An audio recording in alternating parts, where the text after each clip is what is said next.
Welcome to Penrose Learning, where we make understanding easy. You start by making sure the SoundLink Color Roman 2 has power. Low battery can interrupt the reset.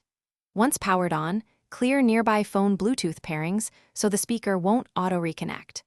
Then place the speaker where you can clearly press both control buttons. You need the Bluetooth button and the volume down button ready. You'll be executing a simultaneous long press to trigger the internal reset routine, not just a simple disconnect.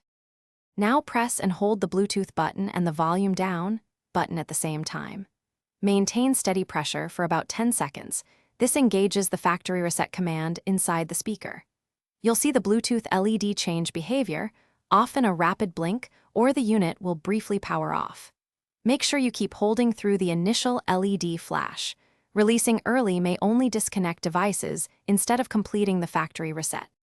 Once released, power the speaker back on and check your phone's Bluetooth list for a fresh Bose device entry. That confirms a successful reset. Then put the speaker into pairing mode with the Bluetooth button and complete the normal pairing steps.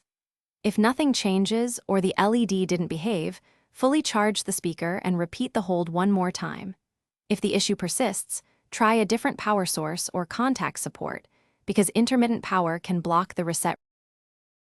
Thanks for watching. If this was helpful, leave a like and consider subscribing. See you next time.